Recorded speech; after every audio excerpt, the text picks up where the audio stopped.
சிக்கன்ல இந்த மாதிரி கிரேவி ட்ரை பண்ணி பாருங்க. செம ஸ்பைசி அண்ட் டேஸ்டியா இருக்கும். எப்படி செய்யுதுன்னு சொல்லி பார்க்கலாம் வாங்க.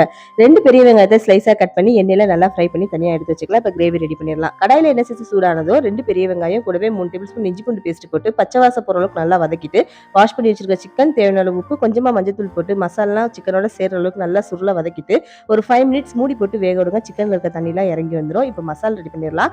ஜார்ல 2 பச்சை மிளகாய், ஒரு கை மல்லி, ஒரு கை புதினா, கொஞ்சமா தண்ணி சேர்த்து நைஸா அரைச்சு வேக வச்சிருக்க சிக்கனோட சேர்த்துட்டு 2 தக்காளி பழம் சேர்த்து நல்லா வதக்கிக்கோங்க. தக்காளி மேஷர் அளவுக்கு வதங்கினதுக்கு அப்புறம் மசாலா சேர்த்துக்கலாம். 1 டேபிள் ஸ்பூன் மிளகாய் தூள், 1 டேபிள் ஸ்பூன் மல்லித்தூள், 1 டேபிள் ஸ்பூன் சிக்கன் மசாலா கூடவே 50 ml தயிர் சேர்த்து மசாலா சிக்கனோட சேர அளவுக்கு பரட்டிட்டு மூடி போட்டு மீடியம் ஃப்ளேம்ல ஒரு 5 மினிட்ஸ் விட்டுருங்க. 5 மினிட்ஸ் கழிச்சு ஓப்பன் பண்ணிட்டு ஃப்ரை பண்ணி வச்சிருக்கிற ஆனியன், ஒரு கை மல்லி, ஒரு கை புதினா போட்டு நல்லா மிக்ஸ் பண்ணி விட்டு ஒரு 2 மினிட்ஸ் சிம்ல விட்டுருங்க. எண்ணெல்லாம் பிரிஞ்சு ரொம்பவே ஸ்பைசியான chicken gravy ready.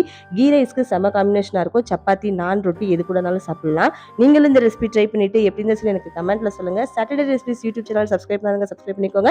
Instagram page Saturday recipes follow பண்ணிக்கோங்க. Until bye from Shobana.